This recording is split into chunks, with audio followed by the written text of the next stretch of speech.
Ciao ragazzi, my name is Anthony. Thank you for your patience. Technical difficulties, hot weather, shit, internet, southwest Sydney. But we are here. We are here. Woo! We are here on Martedì for Matchday 13, if you know what I mean.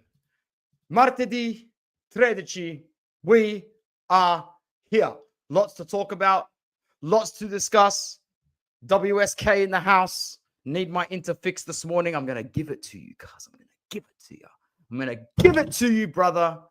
There's 7 people here right now. I know we're getting that number up to double digits today. My brother Sergio is in the house.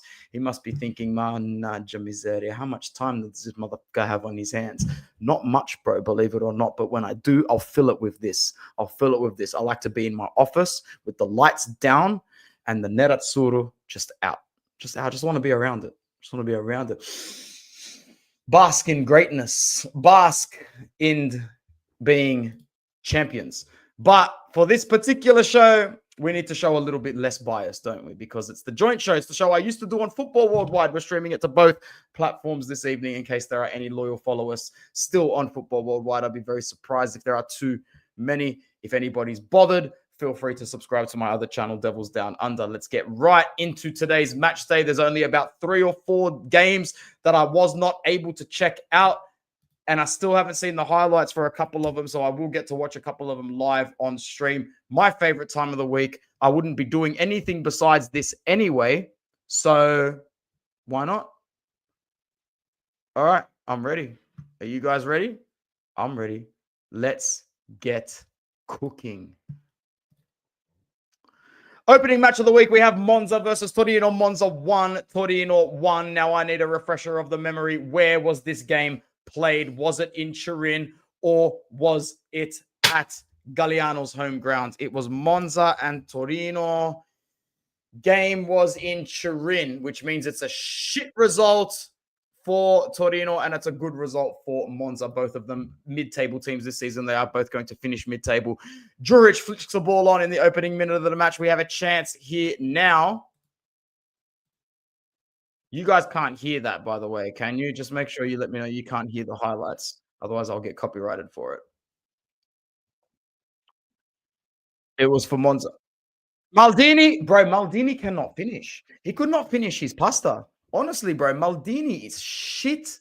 How many one-on-ones is this guy going to miss before people realize he's just not that guy? Get his father to train him up at centre-back. Handball! Has to be a hand. No hand. Was that Coco who got the header away? Dani Motta. Juric, shit header. Shit header, Milinkovic-Savic, all 8 octopus tentacles will be all over that. Maldini, shit cross, straight to Milinkovic-Savic.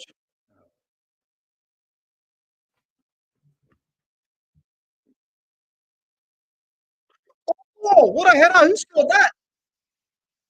Oh, Mazina. I was going to say, if that was Sanabria, I would have just gotten out of my seat. Where's my guy Sanabria?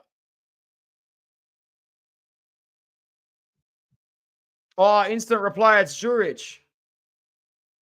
Straight from the corner on the 62nd minute.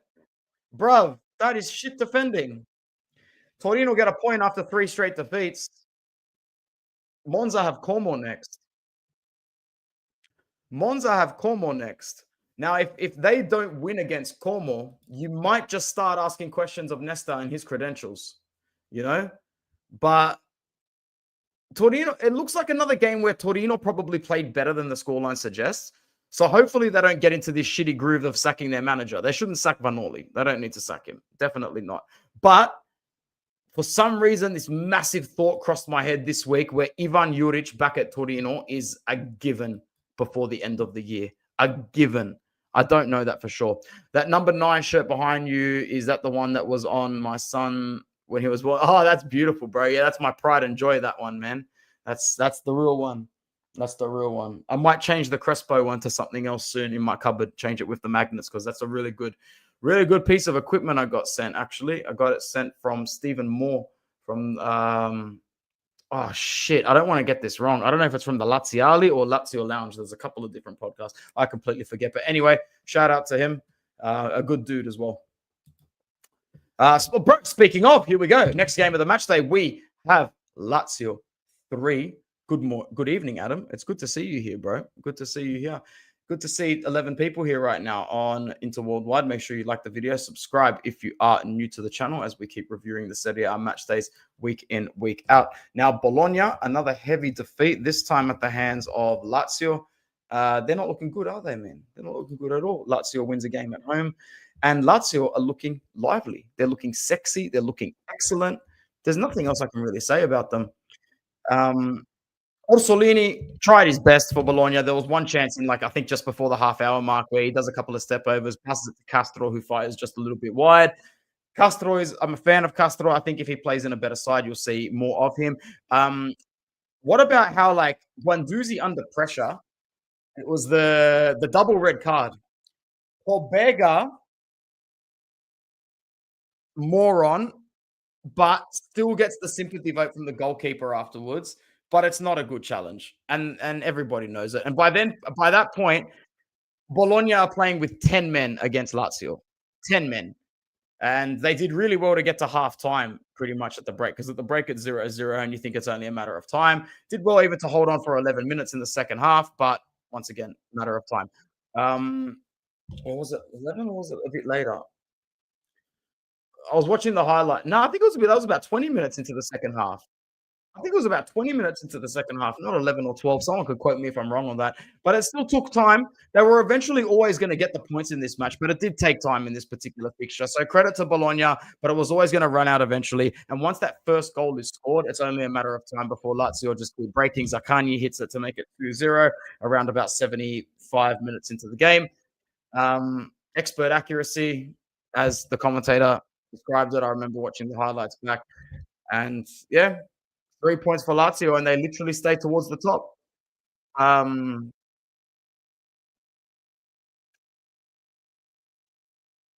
I'm trying to remember something.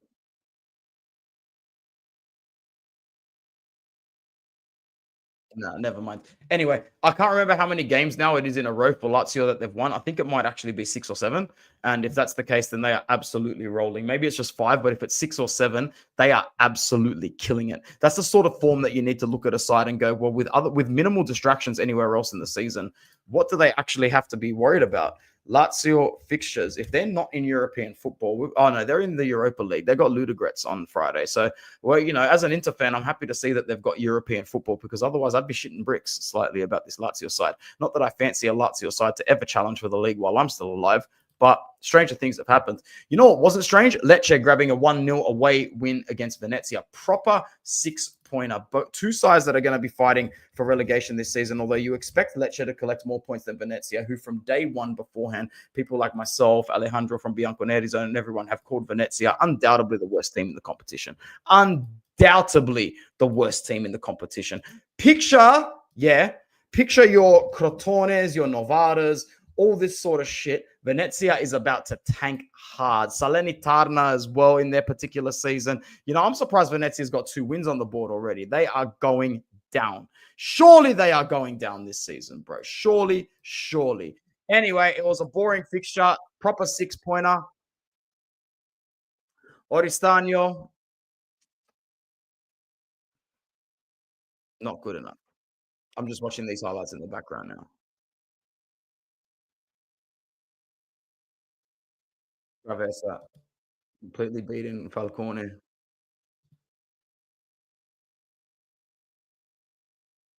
The goal from Dorku is like a decent finish, but it's really bad defense and covering at the far post. Like, it's really bad in general. They break the line easy in midfield with a header here, Lecce. And by then, Gallo does very well to hold the ball wide. Keep it wide, keep the defense drifting in, and it allows for that extra 1.5 meters, 2 meters for the back post. Dorgu. Patrick Dorgu. 1-0 per Lecce. 3 punti for Lecce. Crazy. They move up to 15th on the ladder with 12 competition points in total. Love it. Gotta love that. Gotta love that. Huge 3 points. These are the sort of 3 points that money can't buy. These 6-pointers, they're very important. 12 people in the house on Inter Worldwide. Thank you very much. Like the video, subscribe if you are new. Next slide, please. Ha! Ha ha! You wanted your fix, WSK? You can get it again right here. 1, 2, 3, 4, 5. 5-0 by the 40th minute. And by that point, I told myself as I went to take a pisciare, I said, I bet we're not going to score a goal in the second half because Simone Inzaghi, deep down, he's a good guy. He's a nice guy. He's a gentleman. He'll go back to the dressing room and tell them to pass the ball around, to work on their triangles, to work on their ball retention, to work on their ability to close out a game. Pretend that it's 1-0, gentlemen. That's what he would have said. Pretend that it is 1-0, not 5-0. But the fact of the reality was it was 5-0. Joaquin Correa grabbed a goal and an assist. A goal and an assist. White suburban kid. You get me? You feel me, bro? The assist for Thuram to round the keeper. Brilliant. Thuram's finishing. Brilliant. Everything about Aslani in that game. Very, very good. I am here to preach the gospel of good news when it comes to Christian Aslani. He is decent enough to take on a rotational regista role. He is not good enough to start as our regista just yet, and he probably won't be until next season. Do we have the time and the patience to play him into form? Probably not. So will he ever be good enough to be a starting regista for Inter? My money is on no. No to Christian Aslani being a starter for Inter in the future. Yes to Christian Aslani being a rotational starter and substitute for Hakan Çalhanoğlu and maybe even another player after Hakan as well. As far as Thuram and Correa are concerned, they seem to have half-decent chemistry when they are on the pitch together. Who wears it better, me or Correa? Me or Asado FC? The one he's wearing is probably worth about 180 euros. Mine's worth about 25 euros in total. That's all right. Same effect. Bravo, Joaquin, man. I've been one of his biggest critics. Uncle Sharma's been one of his staunch supporters. Both of us will be just as happy as one another, bro, because at the end of the day, sempre solo forza Inter. Inter is all that matters to us. And I'm just happy as long as the team's winning and all the players are doing their jobs properly. 3 points for us in the right direction. Pulled us up to first momentarily. I think we're down to second or third now. It doesn't really matter. We'll take a look at the ladder at the end because it is juicy. It is so sexy. It's so sexy to the point where people who are trying to call Italy a farmers league, now they're going to have to revert to the saying, oh, it's only shit because everyone's as shit as each other. Shut the up, bro. Anyone that wants to call the Serie A Farmers League can hang itself, man. What really is making it a Farmers League compared to the rest of the world? Really, what is it? Is it really that obscure to have an Italian team in the Champions League final or semi-finals? Hell, man, we did it. Juve did it before they tanked their ass. What about the Europa League? Isn't the current holder of it from Serie A? What about the Conference League? Didn't Roma win it, even though that tournament counts for jack shit? I know we don't retain the Euro, but we still won it in 2020. I know we're going back a little bit here. I'm just saying, at least make it make sense. A lot of haters come towards Serie A from their own league, and at the end of the day, if you're not going to support it, then fuck off if you're not going to get behind it. Milan-Juve 0-0 in the Derby dell'Amore. What do I mean by that? It means that Milan and Juve, for some weird reason, have foregone their rivalry because they have a common enemy. It's a very beta female girly thing to do, to join together with another girl that you don't like because you now think another girl's a bitch. That's the way Milan and Juve sort of behaving at each other. They're making out in the corner, even though they don't want to get into a relationship with each other. And I find it hilarious when I see Milan fans and Juve fans online sort of join together to have this sort of conversation about how, you know, we just hate Inter. That's all well and good. Is that hate going to get you guys 3 points? It didn't on the weekend. Is it going to bring you any other trophies? It definitely won't. And I can guarantee you right now, sorry to hit it personal, but if you're a Juventus or an AC Milan fan that genuinely enjoys teaming up with the rivals in order to banter another club, there are some ancestors like your father or your great nonni who are probably going to turn in their graves because they're a part of a certain generation of Milanisti and Juventini that set themselves at a respectable high standard. And yeah, this is banter. And yeah, this is shade. What of it? I really don't care. It's my channel. So pull some higher standards because right now I speak with Juve and Milan fans every day, and there's a fair few of you that are just as disgusted as I am, and looking at your fan bases going, that 0-0 represented a lot more than just bad performances on the pitch. It represented a lackluster attitude from top to bottom of your clubs. That's what it did.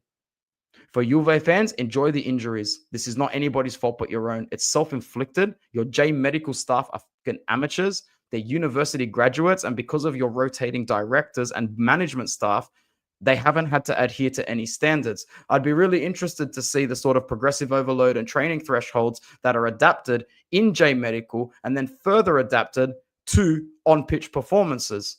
What's actually going on? And why are your players getting injured and taking 1 month to 5 weeks to register back as healthy and then getting injured again? I ask these sort of questions because I don't know a lot about stuff, but I know a few things about a few different things. And I have a sports science degree. It's one of the only things I know in the world. It's literally one of the only things I know in the world. And a really good Milan fan is in the chat here, Anthony Lafleur. And I want you to let me know if I'm wrong here, bro. What's the go with the fans? What's the go with the Milan fans and the Juve fans trying to be all buddy, kiss, crying Marotta League, because Inter gets the ball in the box about 13 to 14 times on average more than these two sides because we progressively move the ball. At the end of the day, man, I'm happy to hear other teams and their fans cry wolf, even though it's all based on pussy-ass fake facts. But what I don't expect to see is Milan and Juve fans pretending like they like each other. Because that sort of attitude is contagious. And when the fans don't set standards, the players don't adhere to the standards. And when the players don't adhere to the standards, the management and the board of directors get complacent. And that 0-0 looked like Empoli versus fucking Udinese, not Milan versus Juve. Both teams should feel disgraced and disgusted at that game. And I love how after the game, I saw each set of fans just trying to slightly one up the other and go, you didn't approach it. No, you didn't approach it. Oh, we were really surprised that Thiago Motta didn't approach it. Oh, we were really surprised that Milan didn't go for it at home. You're both as weak and beta as one another. And for every day you cry Marotta League, it gives me an injection of oxygen. Pick up your balls, pick up your standards, stop crying and pick up your shit. That was a horrible game of calcio, horrible game of football. That was the opposite of what Inter and Juve were. And now that I look back on it, I'm even more pissed off because the only reason Juve scored 4 goals is because we allowed them to play to a higher level because they see us at a higher level. The hypocrisy is real. It's real. Stop lying to yourselves, especially the Juve fans. You cry Marotta League. You're just pissed off that he's the one that got away. He was the ex-girlfriend that you wanted to propose to, but he married somebody else. Get over it. Disgusting. I'd be embarrassed to be any of those fans at the moment. Overall, shit game, shit players. Nobody decided to do anything on the pitch. Couple of good chances for Juve in the first half, but they didn't have the personnel to execute, maybe because the better personnel were injured because their medical staff are shit. But other than that, I have nothing to really say about this game. I said when I was watching this game back that I thought to myself, I'm not going to say anything nice about this game because there's no reason to. Neither team went for this game. My boy Anthony comes back in. If they are crying about Marotta League, then both my fan base and Juventus are looking for coping mechanisms. 100%, bro. It's not that hard to figure out. It's not that hard to figure out, man. At the end of the day, I'm a football fan foremost. And you can ask any of the closest people to Inter worldwide. I want Serie A to be up here. Up here. I'm excited for a title race, man. If there needs to be a new champion every season, so be it. But this is not how it's going to happen. This is not how it's going to happen. Ownership is a problem for almost all the big clubs at the moment, except for Napoli. And I'm glad, because for so many years, this was an Inter-isolated issue. Now I'm seeing every problem that Inter had over the last 4 to 5 years literally be replicated like DNA across these two clubs. I like Kefren Turam. He's pretty good. He's not as good as Marcus, even though all the Juve fans will make you believe that he is better than Marcus because his daddy loves him a little bit more, takes photos with him, picks him up, shows the front of the shirt and all that stuff. You know, all the important stuff that count for 3 points and winning trophies. Next, please. Romelu Lukaku back on the score sheet. Napoli continue their winning ways in the Southern Derby. They call it a Southern Derby. It's more of a semi-mid-range derby. Lukaku gets on the end of it early in the second half. Ranieri and Roma, man. It's just, I don't think it's going to work for me, bro. I don't think it's going to work for me. I'm in this chat with a few good blokes, and I said, like we know it's going to steer the ship a little bit, but at this point in time, cut your losses and bring back Daniele De Rossi, unless he has said no to this ownership, which I wouldn't blame him for it. I wouldn't blame him for doing it whatsoever. But this Ranieri thing, like, you've literally just succumbed to the survival mechanism. Ranieri's fine if you want to survive relegation, but it's Roma, bro. You don't want Ranieri to finish 10th, 11th with Roma. What for? As soon as you get Ranieri, you're resigning to the fact that, yo, we're not winning shit. This is like survival right to a T. 16 people on Inter Worldwide right now. I really appreciate it. Like the video, sub if you are new. Anth says you guys are the most consistent team in the league over the last few years. It's very simple to understand. Thanks for being so logical, bro. 21st Scudetto is near. My Scudetto. Love you, Lord Figo. Keep coming in, bro. Keep coming in all day, every day. Big points for Conte. Big points for Lukaku. Crava. Sombongi Sa. Scott McChicken Nuggets. McFlurry. McSauce.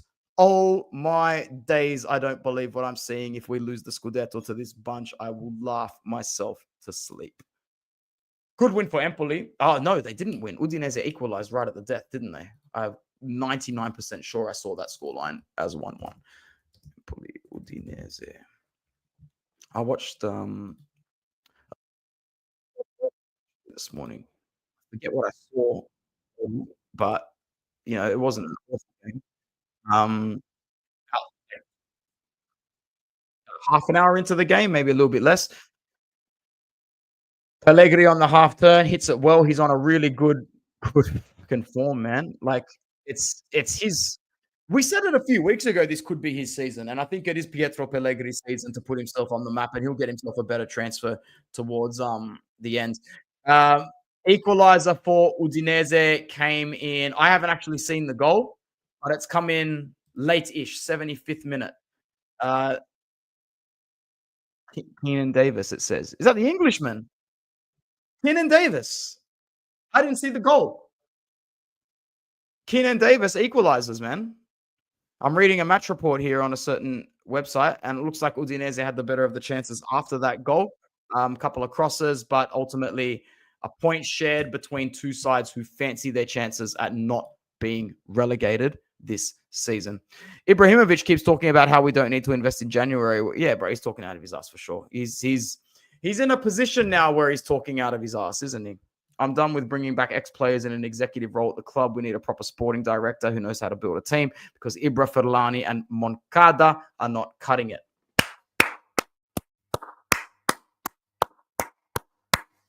It's so refreshing hearing football fans speak the truth rather than say, how many penalties did you get, Inter? Gravina is on the board of the FIGC as a president, Inter. There's a few people taking photos, or like people have been photographed with things on their phone cases. Inter, enough, ma basta. Everybody who's saying this sort of shit knows deep down that they're making excuses, yeah? They know that they're making excuses. They know that they look like losers. And at the end of the day, it's easy to be a loser of a human being.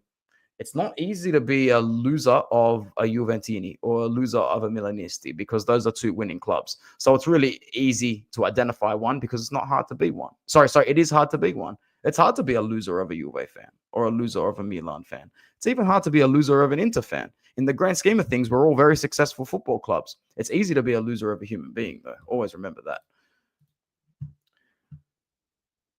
Bruh. Who is going to stop Atalanta, man? Who is going to stop Atalanta? You've got to be kidding me. Another win. Another win. I know they're 5 in a row, but are they like 6 in a row? Now, to be honest, Retegui is top scorer in the league. He's got 12 goals. Thuram and Ken have got 9 apiece. So Retegui already leads by 3 goals as the Capocannonieri. He'll probably get Capocannonieri this season as well. That fee that Genoa paid for him is an absolute fucking joke. Considering he was linked to bigger clubs, That fee that Genoa got him for, some of the big directors must be looking at that going, how did we miss that? Atalanta ended up paying what, 21, 22 mil? That looks like bucket change. That looks like shake the bucket change at the moment. Ridiculous. Retegui. You know who else are ridiculous though? The Parma fans. Big up to the Parma fans. OG Ultras, La Fede Ultras, Diffidadi. Well done to the Parma Ultras, man. They're fantastic. They're fantastic, and I hope that they stay up this season. I think they will. No points for Parma, and, you know, they will be a little bit upset because they're only 1 win in 5 with 12 competition points, but still well and truly in that meaty mid-table curve. Title race is over soon. My Scudetto, Atalanta, nobody. Nobody, fam. 0 Atalanta, sir. Not even Lookman, not even Edison, nothing to do with Atalanta. But they are good. They are good. And you know what they will be at the end of this season? Dismantled.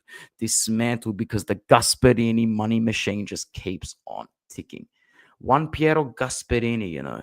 What an absolute baller of a manager. Like, say what you want to say about him. This guy has got the Europa League trophy. This guy's challenged for the league once or twice. He's made a Coppa Italia final, and he keeps making this club so much motherfucking money. It is absolute. Oh my God.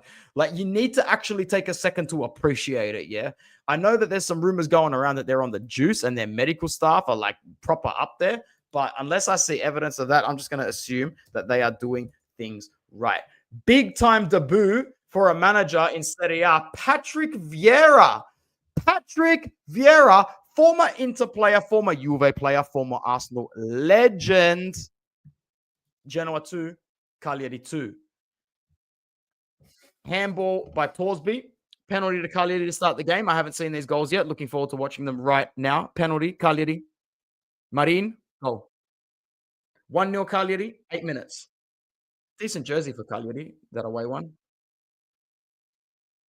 Well done for Marin. He was brought down. Goal! Genoa, 12 minutes. Frendrup. Frendrup. Must be Danish. Nicoli, sorry. Gaetano, good shot.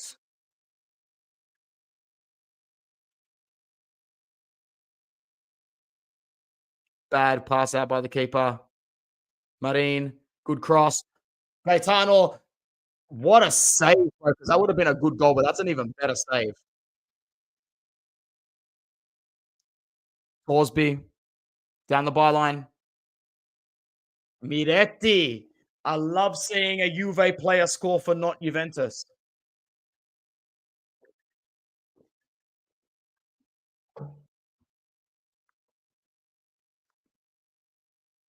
Vieira's going to be denied a winning start here in the 86th minute. Penalty. 2 penalties for Cagliari. Bro. Piccoli scores against his former club.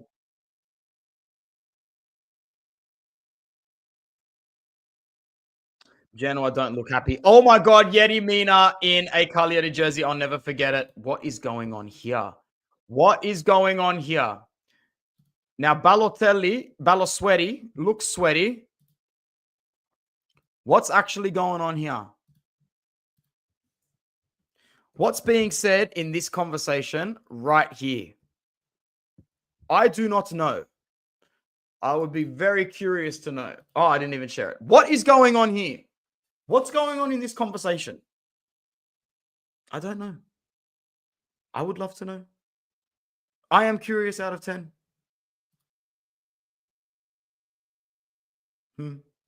Interesting. Who knows? Who knows? Who knows? Last but definitely not least, Anthony LaFleur says, I don't see Fiorentina keeping up their good run of form for the rest of the season. I think it's still going to be between you guys and Napoli. Thank you for the compliment. I'm not too sure I share your confidence. They are killing it.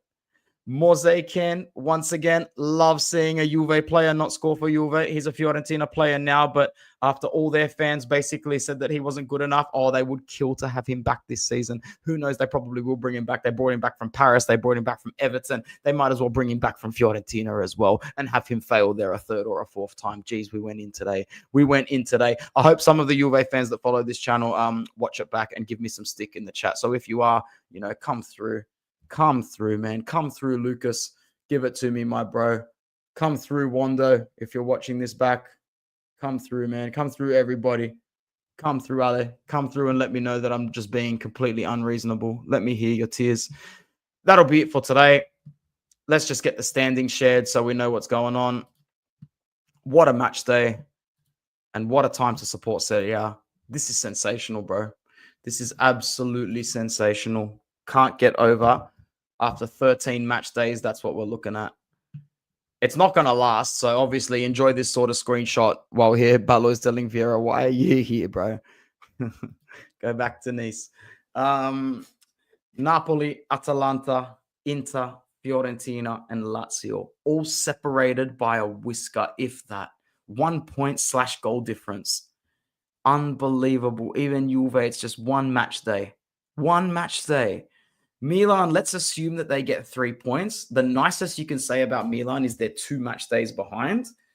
But the real reality is that they're 10 points off the top. And it's not your year, bro. And it's not just because of where you sit on the standings now. It's because Fonseca can't recover a 10-point lead. Ibrahimovic and his directors will not reassemble a squad capable of turning over a 10-point lead. And your current squad is not capable of turning over a 10-point lead. So unfortunately for Milan, even though they've only played 12 games, it's curtains on the Scudetto race. You need to focus on being better than the likes of Fiorentina and Lazio this season to make sure that you make the top 4, because it is going to be Napoli and Inter as the first 2 this season, barring some sort of miracle from Atalanta. I do want to say, I don't want to speak too loud because Juve should still be thereabouts, but of the sides this season, I would say Napoli are not at their best still. They've still got another gear to go up. Atalanta are in top gear. So what you're seeing right now is Atalanta in top gear. If they take their foot off the accelerator even remotely, they'll be straight back into 4th and 5th before they blink. However, I'm looking at their squad this season and it just looks a lot more impressive than the last few seasons, especially when you take into account the likes of Scamacca and Scalvini have had to miss out the entire season so far. And they just turned Kurt Miners. But look at the players that come up and perform for that Gasperini system. It's fucking loco. It's absolutely loco, hombre. Fiorentina can't keep it up. Lazio, I actually think, might stick around. They might stick around. Nothing would make me happier than for Inter to win the league and see both Milan and Juve finish outside the top 4. But as I'm saying that, it sounds stupid. Inter will probably finish 2nd or 3rd. And one of them's definitely making top 4. We'll see what happens. Anth says we have to shoot for top 4. It's over for the Scudetto for us, even though Fonseca keeps talking about it. He sounds stupid when he talks about it, bro. He doesn't sound clever at all. My name is Anthony. Thank you very much for tuning in once again to our Serie A review / roundup. I'll be back for the next match day. Inter's got a game in 13 hours time. So I'll do a quick match reaction for us for Leipzig. Anth, good luck to you guys in your Champions League fixture. I've got no stake in the matter, and I want you guys to progress to the next round in Europe because I don't want you to just go back to having the Serie A to yourselves every week. So I also will be cheering for you tomorrow. In fact, who do you guys play? I forget. UCL fixtures. Milan are playing. Every time I type in UCL fixtures, it goes straight to the women's page. I'm not sexist, but can someone please explain to me why it's going straight to the women's games? From a statistical and a data point of view, it makes no sense. Who's searching UCL women's fixtures over men's fixtures? That's not being sexist. Data is not sexist. You guys have Slovan Bratislava. Bro, imagine actually having to go to Bratislava to play a game of Champions League football. That's crazy that you have to go to Slovakia to play a Champions League game. That's absolutely crazy. Sparta Praha host Atletico Madrid. Man City are looking at snapping a 5-game losing streak in all competitions. That's disgusting for Pep Guardiola. They host Feyenoord. They'll probably whip them by 6 goals. Like, it would suck to be Feyenoord at the moment to have to play that City side. And they're 4th in the Eredivisie as well. Not a good look for Feyenoord. Rotterdam. Barcelona host Brest. Bayern and PSG. Inter Leipzig. Young Boys Atalanta. Leverkusen Salzburg. And Sporting Lisbon versus Arsenal. And then there's a whole host of games as well on the Thursday. Juve travel to Villa. What games do we have an interest in on this channel? Matthias' side, Cervana Zvezda plays Stuttgart. Benfica hopefully lose to Monaco. That'll be a cracker. That'll be an absolute cracker. Heritage Derby, historical football right at its peak. Liverpool and Real Madrid. That'll be an absolute cracker of a match, to be honest. All right. That's it for me. Thanks to everybody who came around. Oh, Mario, you just came in now, bro. That's it for me. I can't wait to see Lukaku have a Lukaku moment. Hopefully, bro. Hopefully. Make sure you watch the video back. Yeah, amigo? All right, bro. Take care of yourself, Mario. Take care, Anth, Figo, all the rest of the people that came through. I will catch you guys a little bit later on.